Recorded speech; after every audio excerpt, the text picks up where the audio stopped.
people out there, welcome back to my channel. If you haven't already, hit that notification bell so you're notified every Thursday when a new video drops. Today, you're in for a very special treat because we are going on a little adventure to, drumroll please, the Yankee Air Museum. I am so excited. They have such beautiful aircraft inside of this building and just so much history surrounding it all. We have an awesome docent who is ready to just take us around and show us all of it, so I'm pumped. I got my camera, obviously, and I've got my mask, of course. So yeah, we will see you when we get there.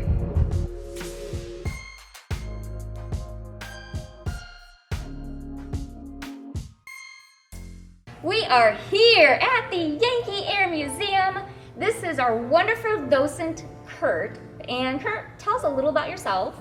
Okay, well, welcome to the Yankee Air Museum. My name's Kurt Affholter. Been a docent here for 3.5 years. I enjoy it so much, I do it twice a week. Spend a lot of time here telling stories. I really enjoy talking about the history of the museum and really what happened here on the site in World War II. And that's what we're really all about, the bomber plant built by Ford Motor Company and the building of the B24. That's why there's an airport even on the site here. That's how we roll here. That's how we fly. How we fly. Awesome, well, let's get right to it. Okay, the museum was formed in 1981 by a group of enthusiasts that wanted to get a B-24 bomber back to its birthplace. Well, the fact of getting a B-24 bomber back to its birthplace is not going to happen, unfortunately. But that was their original goal. They wanted it in flying condition, too, and that was a really big order. But there's only 2 B-24s in the world flying currently, and they were not built by Ford Motor Company here at the factory. We were stationed in a wooden hangar about 100 yards from here northwest of where I'm standing. And we had gotten that site from 1983 to 2004. Unfortunately, we had our infamous fire. Those of you that know, we lost everything in the museum, memorabilia-wise. The only saving grace, we had enough people in the museum at the time when the fire started to pull 2 of our planes out of the flaming hangar. Chances are, if we lost those 3 airplanes in that fire, we wouldn't be here today. So I'll talk about the museum, our flying collection. Well, we probably have the best flying collection in the Midwest. We have 5 aircraft operating now that we sell rides, and we just acquired some, and I'll tell you about the history of our airplanes really quickly. We make 40% of the income. I want to go so bad. So our B-17, 4-engine heavy bomber used in World War II. This was not a combat veteran. Came out later in the war. Actually was a water tanker sprayer in California, firefighter at one time. Our Huey, our Greyhound Huey. The Greyhounds, it flew in the Greyhound squadron in Vietnam. It's got a combat history in Vietnam. The Greyhounds borrowed the logo from the Greyhound Bus Company, by the way. Oh, really? Asked the owner, can we use your Greyhound logo on our helicopter? He was more than happy to supply the stencils and the artwork for that. Goodness. So they put the Greyhounds on, and so they had a pretty illustrious career. And this was a combat veteran in that squadron. So we'd get 10 people in the Huey, and that's a doors-off experience that you guys probably won't forget. Our C-47, Hairless Joe. The C-47 was a transport plane, also carried paratroopers in World War II.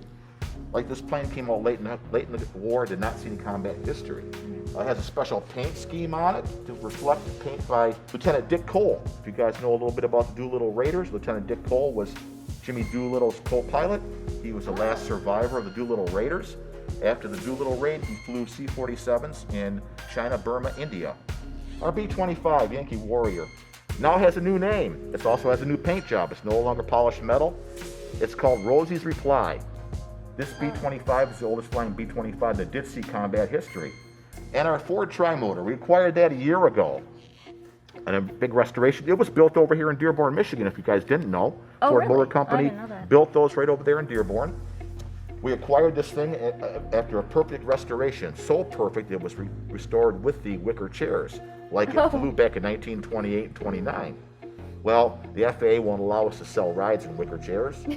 So we're moving the chairs out. We're keeping a couple wicker chairs in for originality. Right. But we're going to put proper chairs in there so we can fly people in. So we didn't fly anybody in this last year yet. That's cool. So we still have to break this in as far as a passenger flying ride.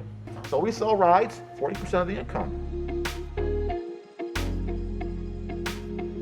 About our World War I replica airplane. I tell all the kids, this is the only replica in the museum. Everything else here has a history. It's a real airplane. This was a replica. However, it was a replica built to fly. The museum members decided they wanted to build a flying replica SPAD 13, manufactured by the French in World War I, and they got the plans. from Spain and France. The story is they sent him over to Eastern Michigan University, had him translated to English so he could build his plane as an exacting replica, a flying replica. The United States got into World War I in 1917. We bought these from the French. We did not have aircraft. No. We had a couple scout planes, trainers, but we did not have fighter aircraft. We bought the best fighter available.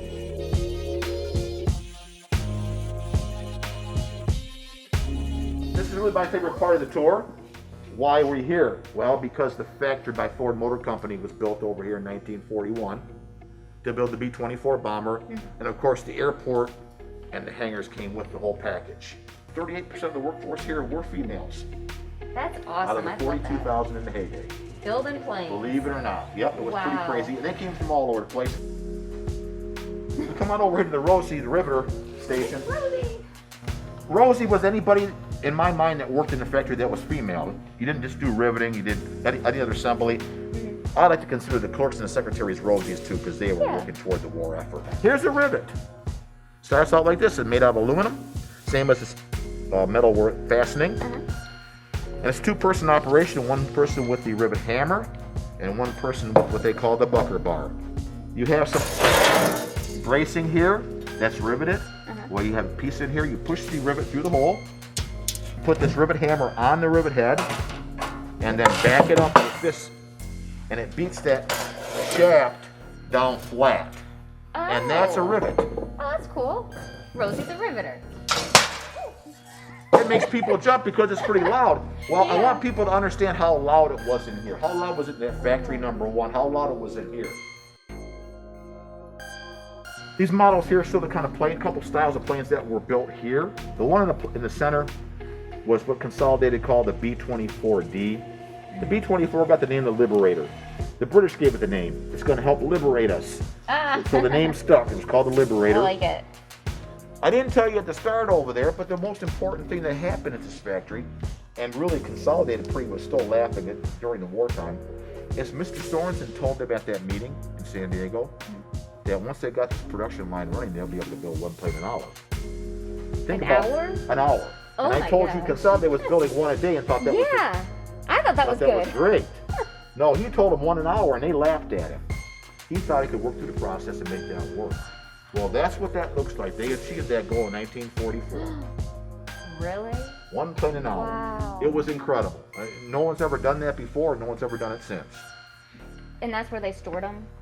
No, they're coming out the assembly line. They're turning it. Oh, they're turning okay. on this conveyor here. Oh, I see it. Okay. And they're going out the doors here, out to another vestibule, out onto the taxiway. So these are completed aircraft. Story is that they would have had another couple months, 45 minutes in airplane. But the war came to an end. Oh. At this point in the tour, I tell the kids, why did we win World War II? We built more planes than the Germans and Japanese could ever build here at this one factory. June 45, come on out, you guys sign this thing. They signed it. They'll put their names on it. They'll save this one. If they save any plane, they'll save this one. And they saved this one for 4.5 years. Downtown Detroit on display. Hey, it's a wonderful historic Ford Willow Run bomber plant.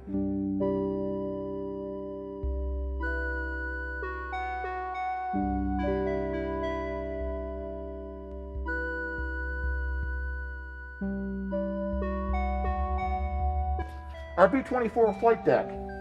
Collector in Tennessee went up to Canada, cobbled this together from one of those farmer fields, scrap yards, and pulled this in. This is a B-24L flight deck, so all these parts were built here at Willow Run, put together. He built this wooden surround out of it, everything. But layout is exacting. The B-24 had emergency doors out the top, but to get out, you roll the Bombay up, climb underneath, and when you land, you climb out, and if you're crashing, you get to the Bombay and you jump out there. Oh, wow. Yeah, tough plane to get in and out of. Pretty sad, no doors. No real doors. I didn't know that. Was there a reason just for safety or for... That's the way they built the plane. Really? They weren't thinking about you getting out of it. Right. They Like weren't. you go in, you The just B-17 had doors you have to climb out. You wouldn't jump out of that big window in the side because you might hit the tail as you're flying back, but you wanted to go out the bottom, right? Typically was the best way to go Oh, out. yeah. The Link trainer, 1930, 1931. Mr. Link's dad was an organ maker. He used organ bellows here to move this trainer around a 45-degree axis, spin around 360 degrees. It's more than just a toy. The instruments stand to reflect what you're doing. You actually have a flight plan that you're given. You have to follow those instruments with the door closed and everything dark in there and fly this airplane. You're being plotted on this chart. Now we have full motion simulators and everything. Yeah. But I'm thinking about when they trained for NASA and they're in there oh and they're yeah, doing all oh yeah, this. everything, yeah. So Yeah. This particular airplane built in 1986. That was the year I was born. And it was put into combat. Desert Storm, Desert Shield, Wow. Enduring Freedom, protection of the Persian Gulf area. It saw all the combat zones.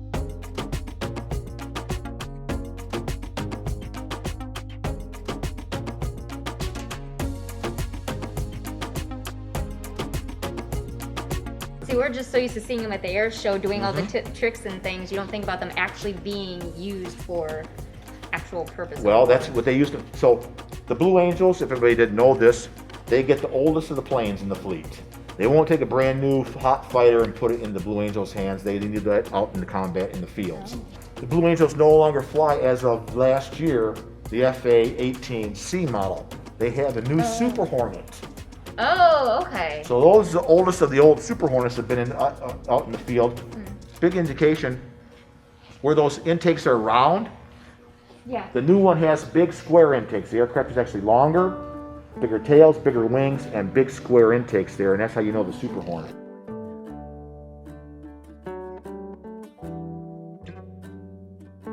This is F-84F Thunderstreak, used to by the Thunderbirds when they were formed in 1954 and 55. Painted a lot like their current airplanes with the nose, red, white, and blue nose. A little bit variation because now they're white and they have a painted belly they don't have on this version. But we have a pretty cool exhibit from a guy named Doug Roach from Romulus, Michigan.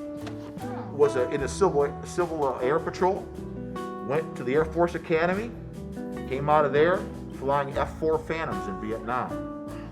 Case over there says he had over 500 missions in an F-4 in the 70s. His parents were proud. Very much so. His parents are up there. Governor George Romney at the time, our governor in the 60s, presentations.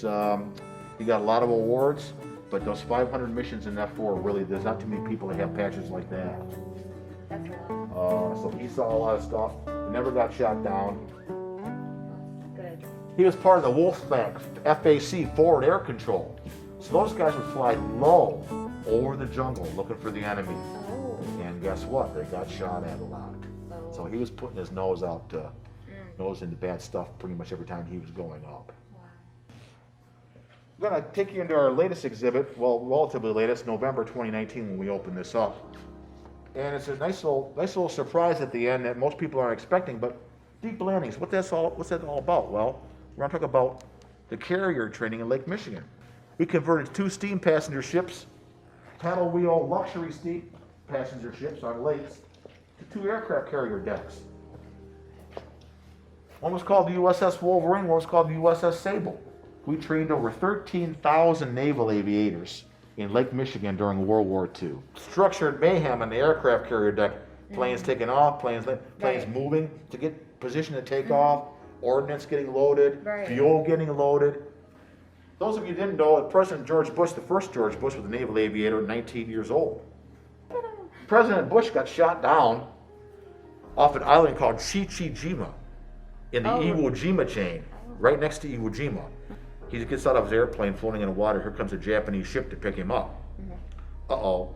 Luckily, a U.S. submarine rises up right next to him and rescues him. Oh my goodness. So he probably wouldn't have been the president had he not got rescued by that submarine. Come around the corner, here's the really surprise of this exhibit, what we have around the corner. And as far as I know, we're the only ones to display an aircraft like this. So because there was training in Lake Michigan, there's accidents. There's training accidents. And then you crash. And then when you crash in the water, you sink to the bottom, right? Ours is as crashed. This is a crashed airplane from World War II. It's a Douglas Dauntless dive bomber. And this is the way they found it, laying on the bottom of Lake Michigan in 1994. This plane is a combat veteran. It flew in 1942 in the African Theater, Operation Torch, off the USS Ranger. Came back to the States as a war-weary fighter for training. It was an older model, so we had a new model of Dauntless. They called it the SBD. Lieutenant Kurt Going down the deck of this aircraft, the engine stops at the end of the deck before he takes off. He can't get the plane stopped. He goes right off the front edge, into the water. Oh, wow. He was still in it. He pops out next to the aircraft carrier. He's floating in the water. He's okay. He was flying the next day. He's recovered a lot of airplanes. There's still a handful down there. Oh, And they're slowly getting eaten up by the quagga and zebra mussels. They're slowly eating them up. So if you don't get those planes out the bottom of the lake pretty soon, there won't be much left. Well, that is the end of our tour. I wanted to give Kurt such a huge thank you for giving us such a spectacular tour of this entire place. If you want to come see for yourself, there's so much more that we didn't even cover. There's lots of hands-on simulators, things for the kids. It's a great family-oriented trip. Bring the family, come on by to learn more about exhibits and what's going on. Make sure to visit yankeeairmuseum.org. And as always, donations are appreciated. So thank you so much. You're welcome. Thank you so much for joining me. I hope you enjoyed today's video. If you did, give it a thumbs up and make sure to tune in next Thursday for a brand new episode of Hey, it's Ashley Gray. Now let's take this sucker up in the air.